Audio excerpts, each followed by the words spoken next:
जय हिंद दोस्तों। कैसे हैं आप सब। उम्मीद करता हूँ कि खैरियत से होंगे और अपने इम्तिहान की अच्छी तरह से तैयारी कर रहे होंगे। दोस्तों, इसी को ध्यान में रखते हुए मैं आप सबके लिए लाया हूँ 12th क्लास के ज्योग्राफी का वीवीआई इम्पोर्टेंट क्वेश्चंस लेके आया हूँ, जो कि आपका मॉडल सेट नंबर यहाँ पे 1 होगा। इसमें से आपको 50 वीवीआई क्वेश्चंस कवर कराया जाएगा और आपके सेंटअप एग्ज़ाम और बोर्ड एग्ज़ाम में इन्हीं में से क्वेश्चंस आपको देखने को मिल जाएगा। ज़्यादातर क्वेश्चन इन्हीं में से देखने को मिलेगा। तो दोस्तों, अगर आप इसी तरह से बेहतरीन तैयारी करना चाहते हैं बोर्ड एग्ज़ाम की, तो टेट एग्ज़ाम चैनल को ज़रूर सब्सक्राइब कर दीजिएगा। तो चलिए दोस्तों, शुरू करते हैं। पहला क्वेश्चन, जैसा कि आप देख पा रहे हैं, धारावी मलिन बस्ती कहाँ है। धारावी मलिन बस्ती, तो जैसा कि आप लोग पढ़े भी होंगे, ये मुंबई में है। ठीक है, ये एशिया का सबसे बड़ा मलिन बस्ती है, पूरे एशिया का। नेक्स्ट क्वेश्चन जो है वह एयर इंडिया संबंधित है। एयर इंडिया संबंधित है, तो ऑप्शन उपग्रह से, इंटरनेट से, वायु मार्ग से, महामार्ग से। तो option number C right answer होगा, वायु मार्ग से। चलिए अगला क्वेश्चन की ओर बढ़ते हैं। अगला क्वेश्चन काफी इंपॉर्टेंट क्वेश्चन है।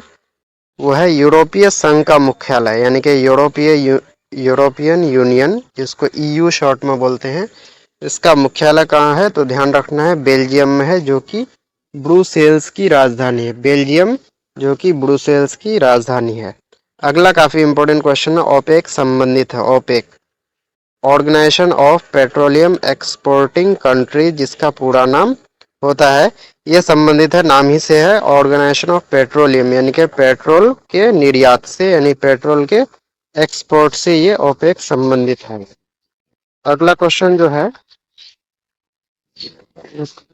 काफी इंपॉर्टेंट, अरेबिका संबंधित है। अरेबिका संबंधित है, तो अरेबिका जो है ये कॉफी से संबंधित है। ऑप्शन नंबर बी इसका राइट आंसर होगा। चलिए नेक्स्ट क्वेश्चन की ओर बढ़ते हैं। नेक्स्ट क्वेश्चन नीरू मीरू संबंधित है। नीरू मीरू संबंधित है, काफी इंपॉर्टेंट क्वेश्चन है, जल संभर प्रबंधन से, यानी कि option number A right answer हो जाएगा। अगला क्वेश्चन, रानीगंज प्रसिद्ध है। रानीगंज प्रसिद्ध है, ये है कोयला के लिए। ये रानीगंज कहाँ पे पड़ता है, तो ये पे आपको पड़ता है वेस्ट बंगाल में। अगला क्वेश्चन जो है 2011 की जनगणना के अनुसार भारत में जनसंख्या घनत्व है। तो भारत में जो जनसंख्या घनत्व है तो वह 382 है, 382, ध्यान में रखना है।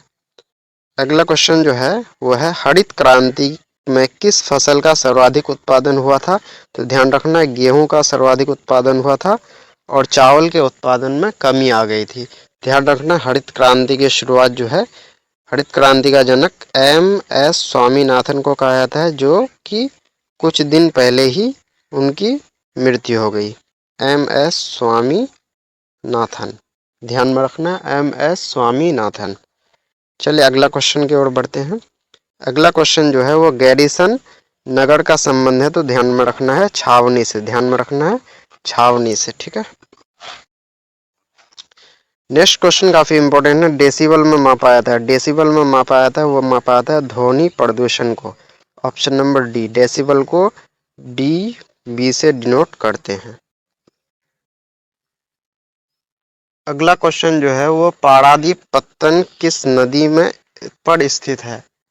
पारादीप पत्तन किस नदी पर स्थित है, तो इसका राइट आंसर हो जाएगा महानदी। पारादीप पत्तन है कहाँ पे है, तो ओडिशा में है। ठीक है, कहाँ पे, ओडिशा में यह पारादीप पत्तन है, जो कि किस नदी पर है, तो यह है महानदी पर। अगला क्वेश्चन है नव निश्चयवाद के प्रवर्तक कौन है। नव निश्चयवाद के प्रवर्तक कौन है, ये टेलर। ऑप्शन नंबर ए हो जाएगा, टेलर। चलिए नेक्स्ट क्वेश्चन की ओर बढ़ते हैं। अगला, निम्न में से किस महाद्वीप में जनसंख्या वृद्धि सर्वाधिक है। ज्यादा जनसंख्या वृद्धि है वो ऑप्शन नंबर ए, यानी कि अफ्रीका में। अफ्रीका में जो है वो सबसे अधिक जनसंख्या वृद्धि है। अगला क्वेश्चन काफी इंपॉर्टेंट है, इनमें से किस देश का लिंग अनुपात सर्वाधिक है? सबसे अधिक जो लिंग अनुपात है वो है लाटविया का। ऑप्शन नंबर ए आपका राइट आंसर होगा। नेक्स्ट क्वेश्चन की ओर बढ़ते हैं। नेक्स्ट क्वेश्चन है आयु लिंग पिरामिड का संबंध है। आयु लिंग पिरामिड का संबंध है ऑप्शन नंबर बी पुरुष एवं महिला जनसंख्या से। अगला क्वेश्चन मानव विकास की अवधारणा निम्न में से किस विद्वान की देन है? वेरी इंपॉर्टेंट क्वेश्चन ये है डॉक्टर महबूबुल हक जो कि पाकिस्तानी मूल के हैं। ठीक है, ध्यान में रखना है पाकिस्तान के हैं। अगला जो क्वेश्चन है वो है निम्न में से कौन सा देश उच्च मानव विकास वाला है? तो ध्यान में रखना है Norway. Option number B right answer होगा। नेक्स्ट क्वेश्चन है हॉर्टिकल्चर संबंधित है। हॉर्टिकल्चर संबंधित है ऑप्शन नंबर डी फूल तथा सब्जी से।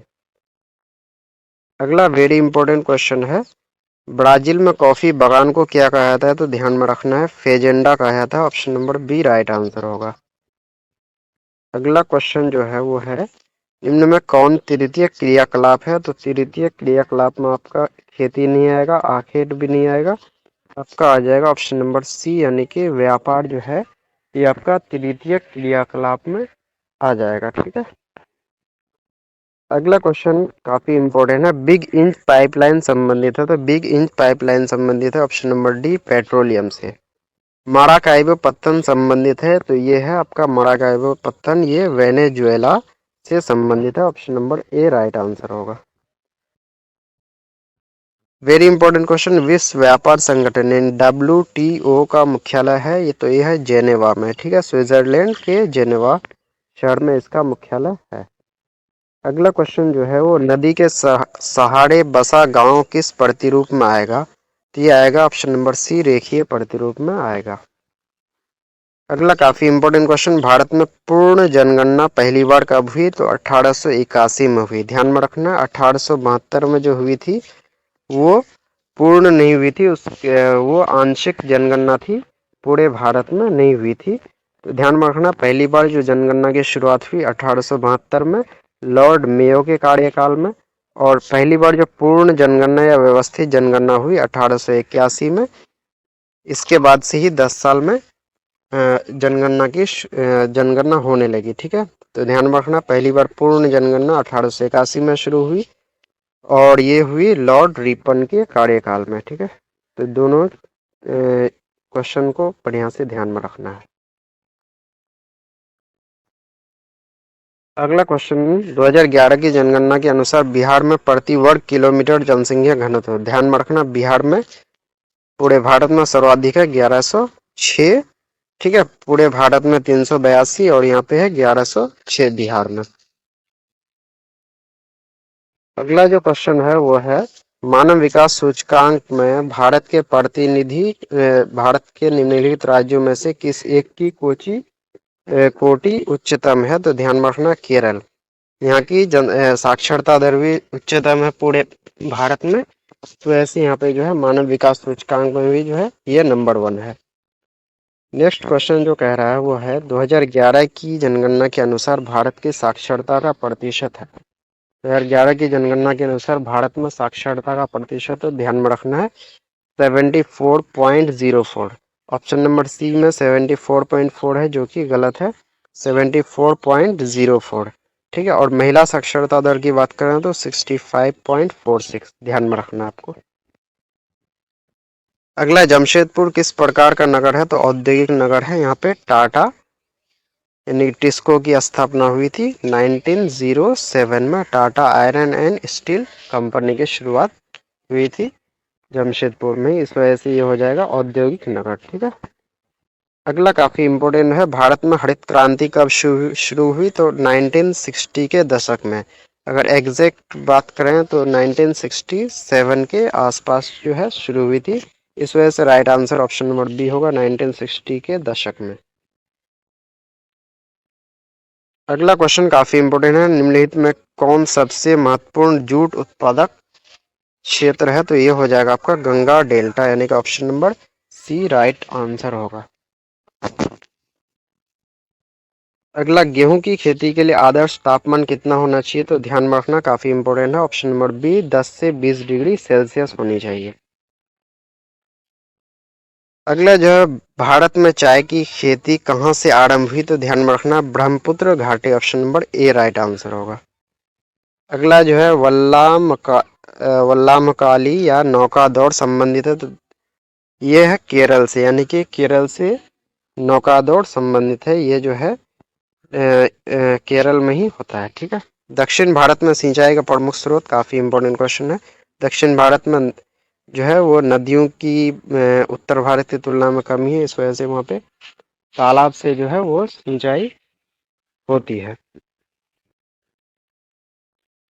अगला, निम्न में से किस वर्ष में भारत में पहला रेडियो कार्यक्रम प्रसारित हुआ? तो 1923, ध्यान में रखना है। रेडियो के आविष्कारक कौन थे? मार्कोनी थे। कौन थे? मार्कोनी। अगला जो क्वेश्चन है, किस वर्ष भारत को इंटरनेट की सुविधा प्राप्त हुई? तो 1998। ऑप्शन नंबर सी इसका राइट आंसर होगा। अगला, भारतीय रेल प्रणाली को कितने मंडलों में विभाजित किया गया है? तो ये 17 है, ठीक है। Option number D right answer होगा। भारत में वायु परिवहन की शुरुआत कब हुई? तो 1911 में, ठीक है। 1911 में इलाहाबाद से नैनी के बीच हुई थी, ठीक है, 1911 में। अगला काफी इंपॉर्टेंट क्वेश्चन, पूर्व पश्चिम गलियारा। पूर्व पश्चिम गलियारा ये जोड़ता है सिलचर को पोरबंदर से। सिलचर जो कि असम में है और पोरबंदर जो कि गुजरात में है। तो पूर्व में सिलचर और पश्चिम में पोरबंदर, इन दोनों को जोड़ता है पूर्व पश्चिम गलियारा। निम्न में से कौन सा एक स्थलबद्ध पोताश्रय है? स्थलबद्ध यानी कि लैंडलॉक, चारों तरफ से भूमि से घिरा हुआ। यह है विशाखापट्टनम, जो कि आंध्र प्रदेश में है। काफी इंपॉर्टेंट क्वेश्चन है ये। अगला है, निम्न में से कौन जवाहरलाल नेहरू बंदरगाह कहलाता है? तो नावा शेवा जो कि मुंबई में है, इसी बंदरगाह को जवाहरलाल नेहरू बंदरगाह भी कहते हैं, तो ध्यान में रखना है इसको। अगला है, निम्न में से कौन सा अम्ल वर्षा का एक कारक है? तो अम्ल वर्षा का कारक है वायु प्रदूषण। निम्न में से कौन पूर्व मध्य रेल मंडल का मुख्यालय है, यानी कि ईस्टर्न सेंट्रल रेलवे, ईसीआर का मुख्यालय जो है वो है हाजीपुर, यानी कि बिहार में। जो कि हाजीपुर कहाँ पे है? बिहार में। काफी इंपॉर्टेंट क्वेश्चन है ये। हाजीपुर बिहार में, यानी कि बिहार में एकमात्र रेल मंडल का मुख्यालय जो कि हाजीपुर में है, वो है कौन सा? ईस्टर्न सेंट्रल रेलवे, यानी कि पूर्व मध्य रेलवे का मुख्यालय है। अगला है, उत्तर दक्षिण गलियारा जोड़ता है। उत्तर दक्षिण गलियारा जो कि जम्मू को जोड़ता है, सॉरी, श्रीनगर को जोड़ता है कन्याकुमारी से, यानी कि श्रीनगर उत्तर में हो गया और कन्याकुमारी तमिलनाडु का एक शहर है। श्रीनगर को कन्याकुमारी से जोड़ता है उत्तर दक्षिण गलियारा। उत्तर दक्षिण गलियारा। चलिए नेक्स्ट क्वेश्चन की ओर बढ़ते हैं। अगला, राष्ट्रीय जलमार्ग संख्या 1 नेशनल वाटरवे 1 जो है वो जोड़ता है, तो ध्यान में रखना, प्रयागराज यानी कि इलाहाबाद को हल्दिया से जोड़ता है। काफी इंपॉर्टेंट है। जबकि राष्ट्रीय जलमार्ग संख्या 2 जो है वो सादिया को धुबरी से जोड़ता है।